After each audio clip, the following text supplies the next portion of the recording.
Hello everybody, हम आपके सामने फिर से आ गए हैं स्टाफिंग चैप्टर का एक बहुत ही इंपॉर्टेंट टॉपिक लेकर के।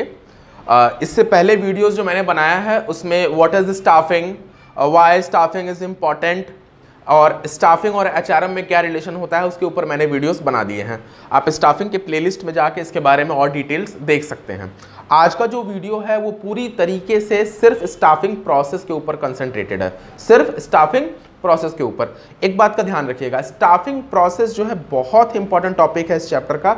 एग्जाम्स में इसमें से क्वेश्चंस आते हैं और इसमें बहुत माइन्यूट अंदर से हिडन पॉइंट्स पूछ लेता है जिसमें बच्चे कंफ्यूज होते हैं। इस वीडियो में मैंने कोशिश की है कि आपको स्टाफिंग प्रोसेस में हर एक माइन्यूट डिटेल्ड चीज़ों को बता सकें हम, ताकि आपको एग्जाम्स में प्रॉब्लम ना हो। एंड तक इस वीडियो को जरूर देखिएगा, एंड तक इस वीडियो को जरूर देखिएगा। मेरा वादा है कि स्टाफिंग से जुड़ी हुई जितनी भी चीजें आपके माइंड में आ सकती हैं, डाउट्स, उन सब को हम क्लियर करने की कोशिश करेंगे। तो आइए बिना टाइम वेस्ट किए स्टार्ट करते हैं स्टाफिंग प्रोसेस को।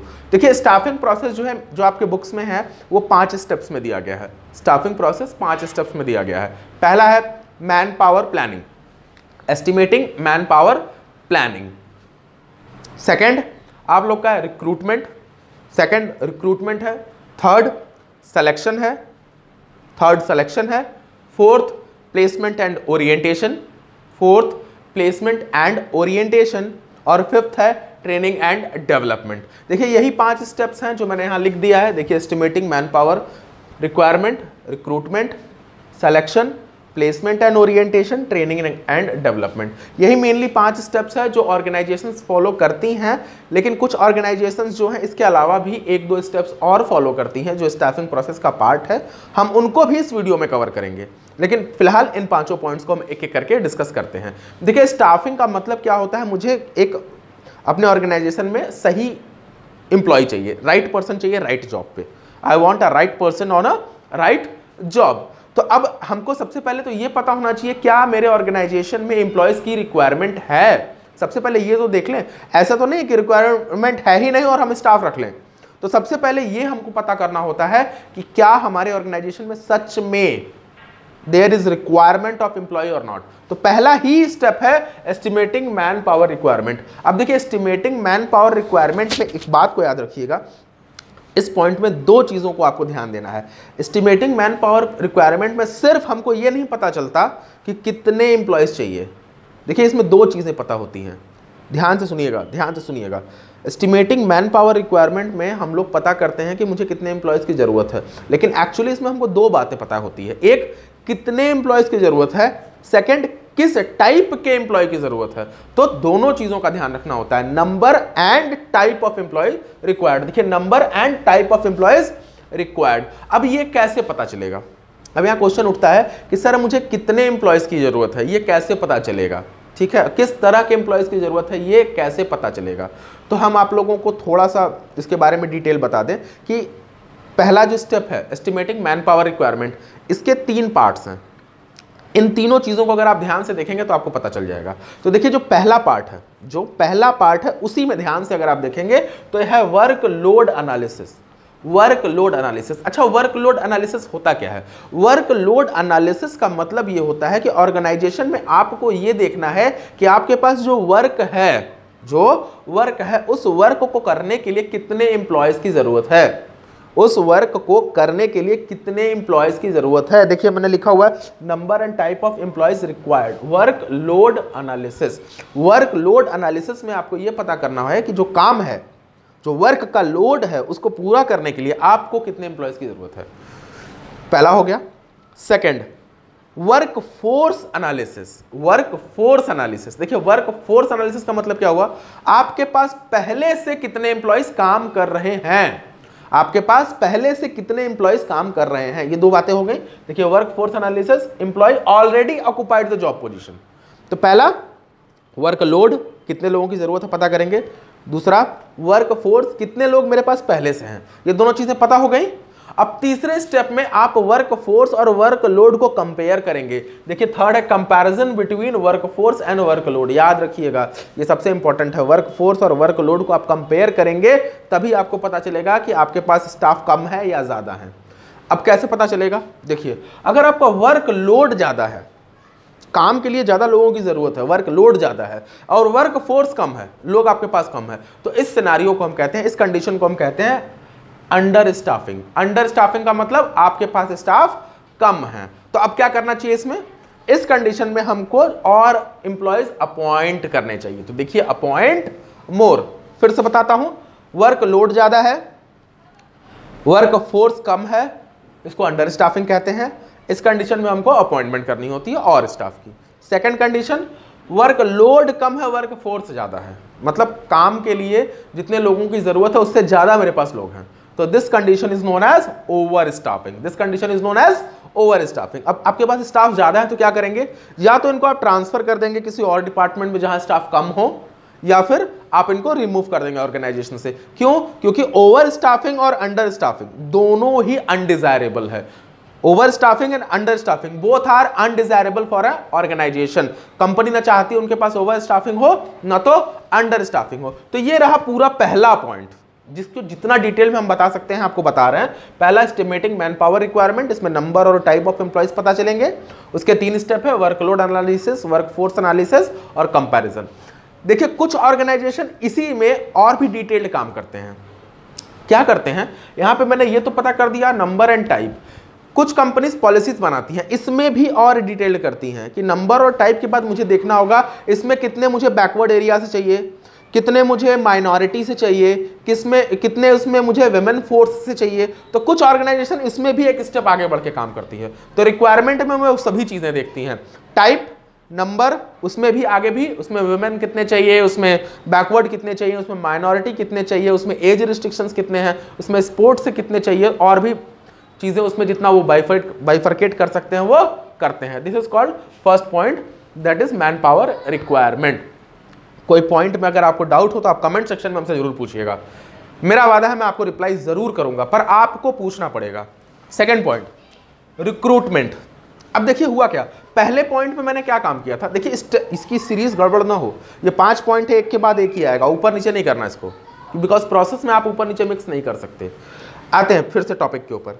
पहला, आपने एस्टिमेट कर लिया कि आपके पास एम्प्लॉयज की जरूरत कितनी है, तो वहां पे आपने एस्टिमेशन कर लिया। अब एस्टिमेशन करने के बाद जो सेकंड पॉइंट है रिक्रूटमेंट।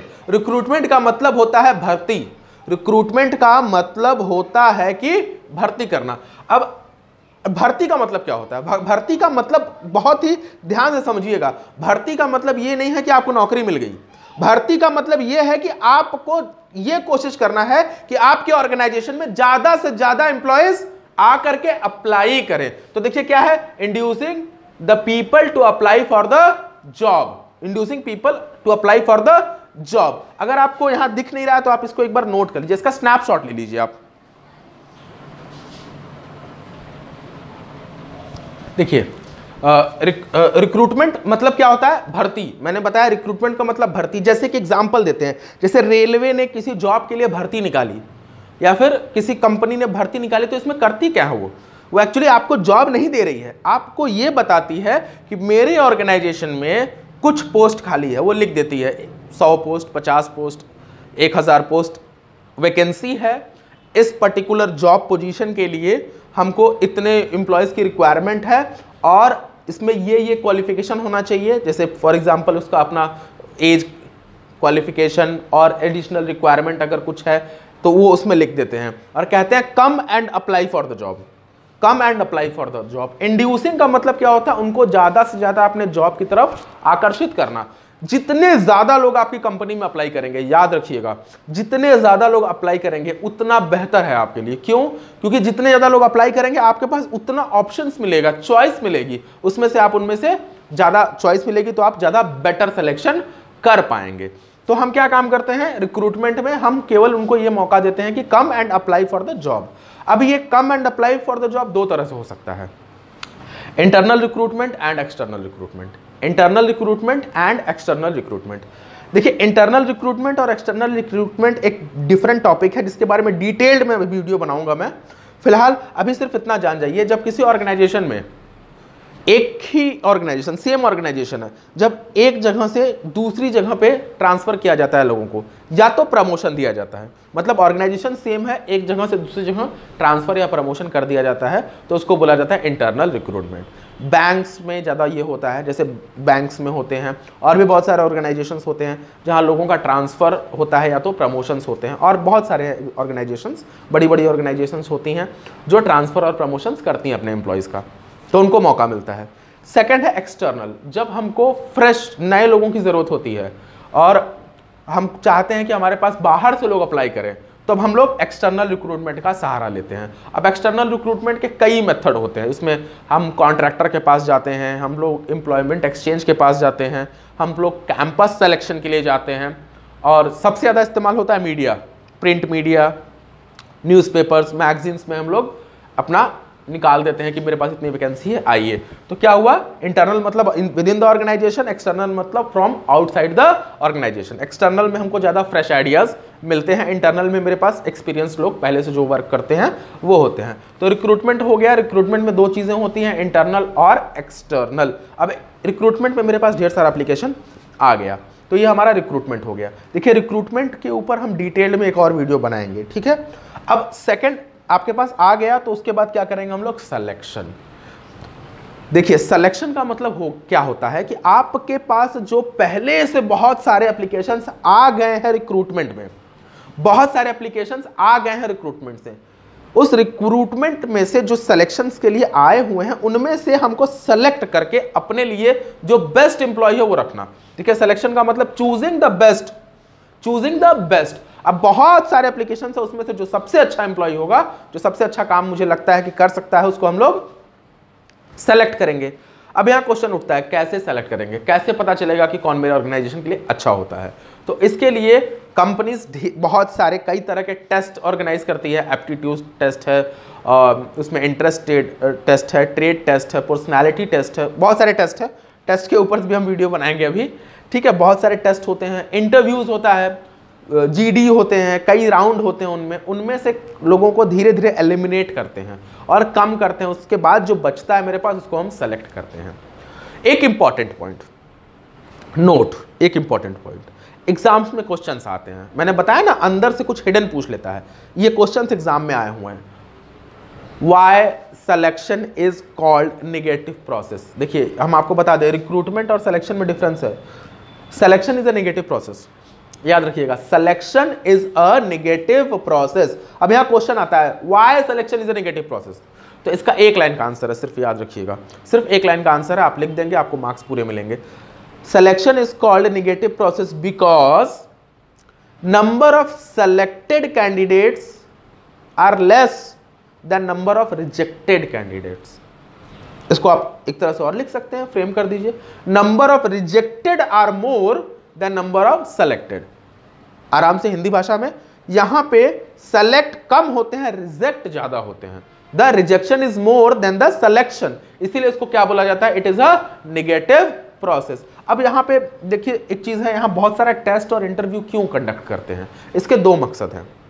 पहला, हमको बेस्ट मिलेगा, दूसरा जो एम्प्लॉय है उसको भी समझ में आएगा, उसको भी पता चलेगा कि सिलेक्शन के समय कंपनी कितनी ज़्यादा उस पर फोकस्ड है कि हमारे पास कितना ज़्यादा अच्छा एम्प्लॉयज आ पाए। मतलब उस एम्प्लॉय को लगता है company is very serious in his selection process, in his staffing process. तो यहाँ पे हो गई मेरी सिलेक्शन, सेलेक्ट कर लिया, देखिए एस्टिमेट किया, रिक्रूट किया, सेलेक्ट किया। सेलेक्ट करने के बाद हम उनको एक ऑफर लेटर देते हैं, और ऑफर लेटर देने के बाद हम उनका प्लेसमेंट और ओरिएंटेशन करते हैं। देखिए नेक्स्ट पॉइंट क्या है, प्लेसमेंट एंड ओरिएंटेशन। देखिए ये दो डिफरेंट वर्ड हैं, placement and orientation, there are two different words, placement and orientation, और दोनों का मतलब अलग होता है। भले पॉइंट एक हो लेकिन मतलब अलग है। क्या मतलब है, ध्यान से सुनिएगा।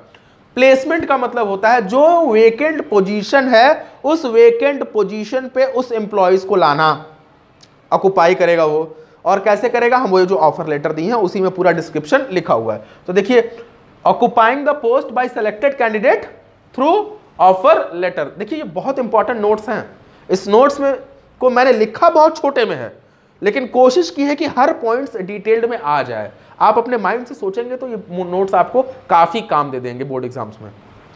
तो प्लेसमेंट में क्या है, उस पोस्ट पे लाना, और ओरिएंटेशन का मतलब क्या होता है कि ऑर्गेनाइजेशन में जो नया एम्प्लॉय आया है उसको पुराने एम्प्लॉयज के साथ मिलाना, फैमिलियर कर देना, इंट्रोडक्शन कराना। इंट्रोडक्शन कराने के बाद एक ऐसा उनको छोटा सा एक माहौल दे देना जिससे वो ज़्यादा अपने आप को कंफर्टेबल समझ पाए। अब यहाँ जो बहुत बड़ी बड़ी ऑर्गेनाइजेशन होती हैं वो ओरिएंटेशन के लिए पूरा प्रोग्राम रखती हैं, एक छोटा सा फंक्शन रखेंगी, एक प्रोग्राम रखेंगी जिसमें नए एम्प्लॉयज़ पुराने एम्प्लॉयज़ आएंगे, एक दूसरे से मिलेंगे।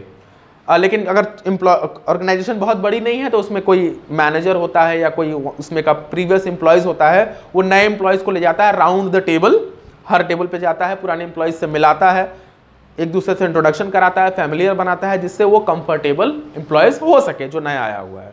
तो प्लेसमेंट एंड ओरिएंटेशन। अब वो आदमी काम पे आ गया, काम पे आने के बाद अभी काम स्टार्ट नहीं किया है, अब उसकी ट्रेनिंग होगी, ट्रेनिंग एंड डेवलपमेंट। देखिए दो अलग चीजें होती हैं, there is a difference between training and development. Training का मतलब हो गया आपके अंदर कोई स्किल डाल दिया गया, डेवलपमेंट का मतलब आपके अंदर ग्रोथ के लिए चीज़ों को डाला जाता है। तो हम कोई भी इंप्लॉई आता है उसके लिए हम ट्रेनिंग और डेवलपमेंट दोनों का काम करते हैं। क्यों करते हैं? ताकि उनकी स्किल बढ़ सके, उनके अंदर ज़्यादा कॉम्पिटेंसी आ सके, वो ज़्यादा बेहतर ढंग से काम कर सके, उनकी क्षमता बढ़ सके। तो कॉम्पिटेंसी एंड स्किल, जब कॉम्पिटेंसी और स्किल उनकी डेवलप होगी तो अल्टीमेटली वो ज़्यादा इफेक्टिव हो जाएंगे, ज़्यादा इफिशियंट हो जाएंगे। और हर ऑर्गेनाइजेशन अपने यहाँ अपने पास इफेक्टिव और इफिशिएंट एम्प्लॉयज चाहती है। याद रखिएगा, ये तो मैनेजमेंट का पहला ही रूल है, efficiency and effectiveness, efficiency and effectiveness. तो competency and skill, effectiveness and efficiency. Effectiveness और इफिशियंसी में पहले चैप्टर में मैंने डिटेल में समझाया है, आप वहां जा सकते हैं। तो training and development, effectiveness and efficiency, skill competency को बढ़ाती है। ये 5 स्टेप आपके स्टाफिंग प्रोसेस के दिए हुए हैं। ये 5 स्टेप होने के बाद देखिए कुछ ऑर्गेनाइजेशन एडिशनल काम भी करती हैं स्टाफिंग प्रोसेस में। क्या एडिशनल काम करती हैं मैं आपको बता दूं कि मेनली यहां तक तो स्टाफिंग हो गया, पर स्टाफिंग प्रोसेस देखिए हमेशा उसमें कुछ नई चीजें जुड़ती आई हैं। तो मैंने आपको अभी बताया था कि कुछ नई चीजें भी स्टाफिंग प्रोसेस में होती हैं। मेनली आपका सिलेबस यहीं तक है, लेकिन मेरा काम है कि आप लोग को और इसके बारे में बता दिया जाए। तो देखिए कुछ कंपनीज जो है परफॉर्मेंस अप्रेजल इंक्लूड कर देती है। देखिए अदर्स में मैंने लिखा हुआ है performance appraisal, promotion and career planning, compensation. देखिए परफॉर्मेंस अप्रेजल क्या होता है? परफॉर्मेंस अप्रेजल का मतलब हो गया जो कंपनी में एम्प्लॉय काम कर रहा है नया, उसको एक टास्क दे दिया जाता है, एक स्टैंडर्ड दे दिया जाता है, उसके अकॉर्डिंग उनसे कह दिया जाता है do the task, do the work. अब वो काम कर रहा है स्टैंडर्ड के अकॉर्डिंगली, मैनेजर उसकी रिपोर्ट तैयार करता है, फीडबैक रिपोर्ट। उस रिपोर्ट के आधार पर हमको पता चलता है कि ये कितना एफिशिएंट है, कितने अच्छे से वर्क कर रहा है, कितना डेवलप कर रहा है खुद को। तो ये क्या हो गया? Performance appraisal. मतलब ये मैनेजर एक रिपोर्ट तैयार करता है उनके परफॉर्मेंस को देख करके। अब इनके रिपोर्ट के अकॉर्डिंगली बहुत सारे ऑर्गेनाइजेशंस में उनको प्रमोशन के चांसेस मिलते हैं। उनको प्रमोशन का मतलब क्या होता है? प्रमोशन का मतलब जो उनका एग्जिस्टिंग जॉब है, जो एग्जिस्टिंग जॉब है उससे higher post, higher salary, higher responsibility, higher authority. फिर से हम बोलते हैं higher salary, higher post, higher authority, higher responsibility. तो उनका हो गया प्रमोशन। तो इनके काम को देख के इनको प्रमोशन का मौका दिया जाता है। इनके काम को देख करके इनके करियर की प्लानिंग किया जाता है कि फ्यूचर में इनसे और भी अच्छा कैसे काम कराया जा सकता है। तो career planning and promotion. Last में इन सब चीज़ों को देखने के बाद इनके कंपनसेशन के बारे में बात होता है कि हाउ इट शुड बी, ही और शी शुड बी पेड। इनको पैसे कैसे पे किया जाए। अब पैसा पे करने के लिए देखिए 2 मेथड होते हैं। एक on the basis of time, time basis. Time basis का मतलब क्या हो गया? आपको डेली वेज मिलेगा, आपको मंथली मिलेगा, आपको वीकली मिलेगा, आपको एनुअल पैकेज मिलेगा। मतलब क्या हुआ कि आपको टाइम के आधार पर पैसा मिले, इसका मतलब टाइम बेसिस कंपनसेशन। नेक्स्ट क्या है आपका? Performance, performance basis compensation. Performance basis का मतलब क्या हो गया? आपको देखा जाएगा कि आपने कितना काम किया है। जैसे पर पीस, जैसे आपने प्रोडक्शन किया तो आपका प्रोडक्शन जो है आपके प्रोडक्शन को आपके वेज से लिंक कर दिया जाएगा।